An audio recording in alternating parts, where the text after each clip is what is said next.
सर्वप्रथमे मु आपण मानकु ए कार्यक्रम को स्वागत करुच्ची। वर्तमान आमे टिके भगवत लक्ष्य महादेव देव कर मृत्युंजय मंत्र को समस्ते गान करिवा। त्रयंबकं यजामहे सुगंधिं पुष्टिवर्धनम् उर्वारुकं वेदं बंधनात् मृत्युमुखीः ममृताः। ओम शांति शांति शांति। आज आमको गोटे नूतन दिगंत चिकित्सा पद्धति विषय रे मते एठी उपस्थापन करने को दिया जाइथिबार मु निजको धन्य मन करुछि। प्रथमे आमे जानिबा को पाइबा जे एक्यूप्रेशर थेरापी कहिले आमे कौन बुझू। यह एक 6000 वर्ष पूर्वे ए भारत वर्ष बा विश्व रे यह चली आसी अछि। यह एक पुरातन चिकित्सा पद्धति जहाँ को आमर world organisation who WHO world health organisation 1980 मसीह चिकित्सा पद्धति को अनुमोदित करथिले बा जनसाधारण उत्सर्गीकृत होता एक्यूप्रेशर थेरापी। एको कहिले आमे तीक्ष्ण बा शार्प प्रेशर कहिले निर्दिष्ट स्थान रे बिंदु रे चाप देवा को बुझी था। It is a Latin word. Acu means sharp and pressure means चाप। तेणुक एक्यूप्रेशर कहिले कौनसी स्थान रे अफेक्टेड एरिया रे जदि आमे चाप दे था से रोगर निदान बा निराकरण करा जाई पारे। तेणुक ये भारत वर्षर चिकित्सा पद्धति चरस आ सुश्रुतंठ आरंभ करी आज पर्यंत भारतीय आध्यात्मिक तत्व जगत रे एही चिकित्सा पद्धति बहु पुरातन काल आम देश रे मुनि ऋषि मान द्वारा प्रचलित हो केतेक उदाहरण नहीं यह आम बुझी परिबा। प्रथम कथा है जे गोटे छोट पिलार मथारे माँ माने कला टोपा पिंधाई दियंती। मथार कला टोपा बा पाद मझिरे जो कला टोपा माँ माने देई थांती यह एक एक्यूप्रेशर पॉइंट। एक एक्यूप्रेशर पॉइंट कला टोपाटा होउची शीतलतार बा कोल्डनेस कूलिंग रो एक प्रतीकात्मक रंग अटे। तेणु कौनसी पिलार पाद तले जदि आमे कला रंग लगे देउ तार किडनी शीतलता लाभ करी संतुलित अवस्था को चली आस। पिलाटी धीर स्थिर शांत स्वभावर प्रक्रिया प्रदर्शन करिଥାଏ। ताठारु चिड़ी चिड़ा स्वभाव हटि जाइଥାଏ। सेहीपरि भावरे आमर माँ माने जो सीमांतरे सिंदूर पिंधती it is also acupressure point. यह लाल रंग होउची ऊर्जा बा शक्तिर एक प्रतीक। यह आम शरीर को ऊर्जा प्रदान करी धिमेई जाइथिबा बा इनएक्टिव हो जाइथिबा अंग गुड़िक मान को एक्टिव करि देइथाय बा क्रियाशील करि देइथाय। सेही परि भावरे हाथ रे चूड़ी पिंधिबा रिंग फिंगर रे मुदी पिंधिबा इज ऑल्सो एक्यूप्रेशर पॉइंट। तेणु मु मोर स्पीच को शुणुथिबा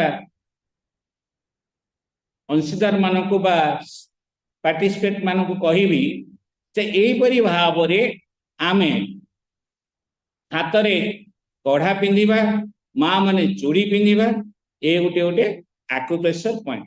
एटा हम भारत वर्ष किंतु वर्तमान चिकित्सा विज्ञान वैप्लविक परिवर्तन फल आक्यूप्रेशर थेरापी को वर्तमान आमर विश्व रे अमेरिका, जर्मन, जापान, दक्षिण कोरिया देश मानकरे यह बहुल भाव में परिचित हेले मध्य भारत वर्ष रे यार प्रसारण और उन्नतीकरण ए पर्यंत होई पारि नाही।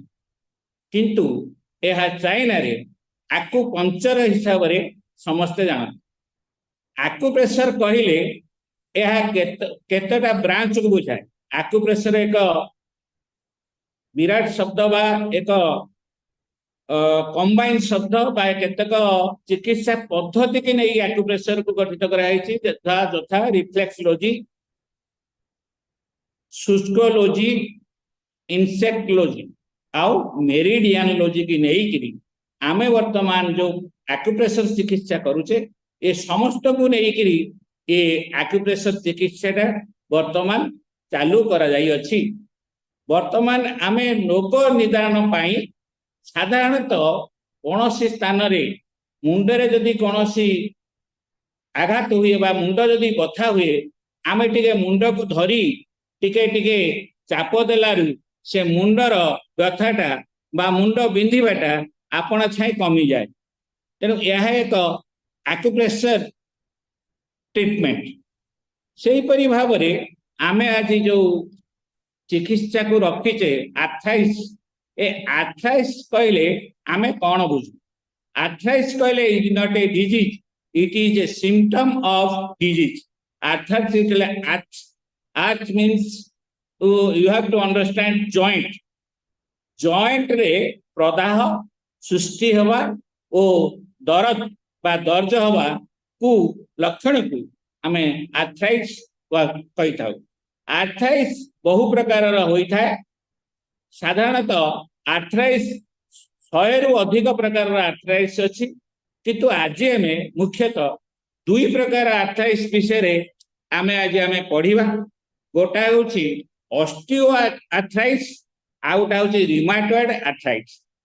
ऑस्टियो आर्थराइटिस कहले गोटा डीजेनेरेटिव आर्थराइटिस को ऑस्टियो आर्थराइटिस कहा जाए। डीजेनेरेटिव मीन्स आमर बयस बढ़िबा संगे संगे आमर जेमति केश पची जाए, चम धुड़ धुड़ हो जाए, दांत गली पड़े एवं बयस अधिक जो आमे प्रत्येक काम रे आमर शीतलता प्रकाश पाए। से परी भाव में आमर आंठुरे थिबा घर्षण जनित क्षति को लाघव करिबा पई जॉइंट मध्य कार्टिलेज बा तरुणास्थि बा कोमलास्थि बोली एक पदार्थ था ताहा कलम जमी कैप सदृश ताहा आम आंठू को गोटे घोड़णी सदृश सहयोग करिथाए एवं घर्षण जनित ह्रास को से लाघव करिथाए। किंतु ऑस्टियो आर्थराइटिस रे ताहा धीरे धीरे क्षय प्राप्त होई बा ब्रेकेज होई ब्रेकडाउन होई धीरे धीरे से ही तरुणास्थि बा कार्टिलेज नष्ट हो जबारु आपण माने फिगर रे देखि पारुथिबे से जो ब्लू कलर रही सेटा को हमें कार्टिलेज बोली कहूचे। से धीरे धीरे धीरे धीरे से क्षय प्राप्त होता है एवं लोकटी बा रोगीटी सेठी आंठुरे दरज उपलब्धि करे एवं प्रदाह इन्फ्लामेशन जो बा जो जला पड़ा हुए प्रदाह हुए सी माने जंत्रणा अनुभव करिथाए। तेणुक यह आम माने ट्रेडिशनल जीवन चक्र सहित जोड़ी होइथिबा ऑस्टियो आर्थराइटिस एक रोग अटे। एथिपाई आमे मर्माहत हवा, दुख करिबा बा निरमण हवा बा एंजाइटी बा स्ट्रेस वाली जिनिस को आदरी दबा आदौ उचित नुहे। कारण यह आम बयस सहित आम शरीर को आसीबो, आमको भोग करने को पड़िबो एवं ता सहित आम जीवन बिताइया को ही पड़िबो। तेणु ऑस्टियो आर्थराइटिस रो आमर जो केतक कारण अछि ताहा वर्तमान यदि आम एनालिसिस करिबा आमे जानि परिबा जे से कारण गुडी को हला आमर वंशगत हो पारे, प्रदूषण जनित हो पारे, रोग प्रतिरोधक शक्ति कम थिले मध्य आर्थराइटिस हो पारे एवं शरीर रे आमर जो स्पोरोसिस अच्छी कैल्शियम अभाव हेले मध्य एई रोगटी आमको सहजरे आक्रांत करि थई पारे। तेणु एथिकु आमे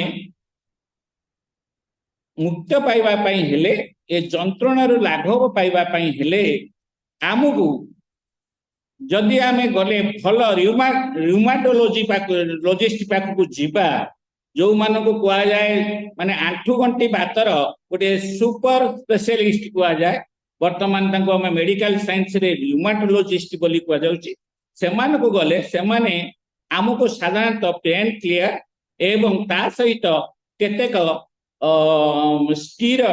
स्टीरॉयड एवं पेन क्लियर आमको लिखिथा।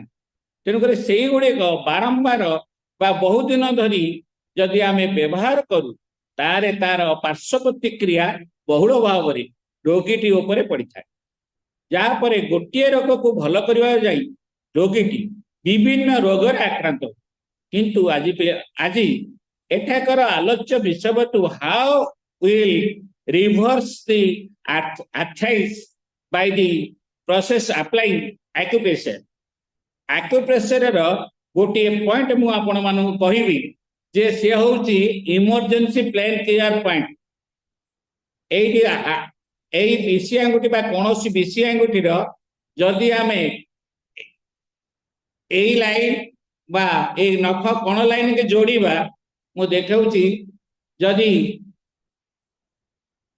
ए लाइन आपण मान